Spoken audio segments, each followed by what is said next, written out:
We are going over the real estate market predictions here in King County for 2025.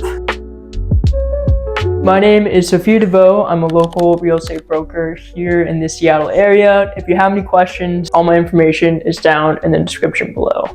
This last year in King County, we saw an 8.5% increase here in median home prices, jumping from $880K up to $955K. Now, across the US, this has not been the case. The median home price increase went up about 3.4%. So compared to that average median home price increase, Seattle/King County area went up to about double to triple, which is pretty crazy if you ask me. Pretty crazy.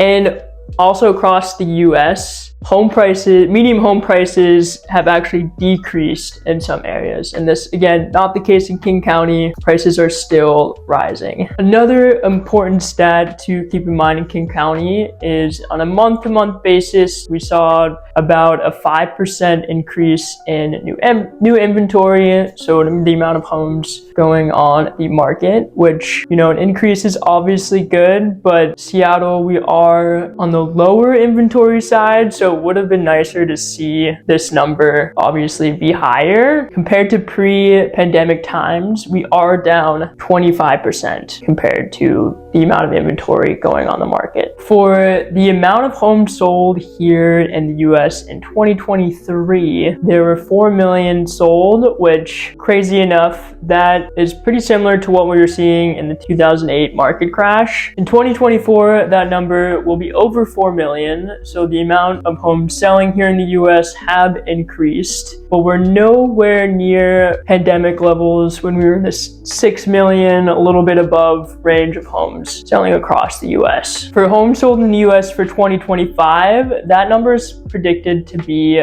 5 million. Something to keep in mind though is you cannot predict the market.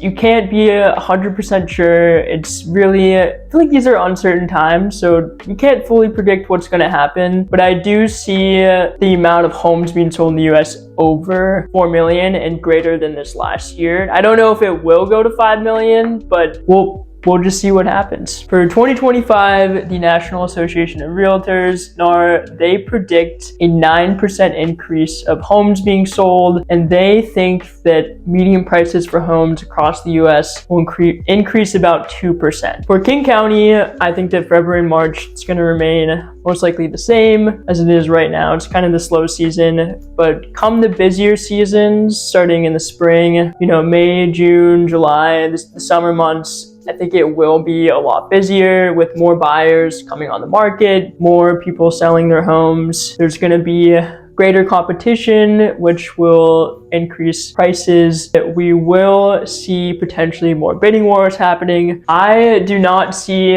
home prices this next year in King County jumping up to, let's say, 20% like they did during the pandemic, especially with mortgage loan rates staying in the 6s. I realistically could see King County for 2025, the median home price increasing about 5 to 10%. So about double to triple what most of the US is seeing. And one of the reasons why I think this springtime in 2025 is going to be exceptionally busy is I think a lot of buyers, they've been waiting for interest rates to lower, potentially get to the 3s, which is, I do not think that's going to happen at all. I think that most likely by the end of the year, it'll be low 6s, potentially high 5s, but again, still say interest rates will still stay in the 6% range. So those buyers, they've been waiting on the sidelines, just, amping up, ready to go. And I think when the busy season hits, that's when a lot of those buyers that have just been waiting on the sideline are going to come onto the market. If you're trying to accurately time the market to get in right at the right time, there is really no way to do this If you're looking for home prices to decrease in King County, I don't think that's going to happen. So that's something to keep in mind. When is the right time to buy? It's really whenever you're ready to buy. It's not based on the market. It's just whenever you are personally ready to buy a home. If you do have any questions at all, again, all my information down in the link in the description below. I post videos weekly, so please remember to like and subscribe. I hope you have a wonderful week.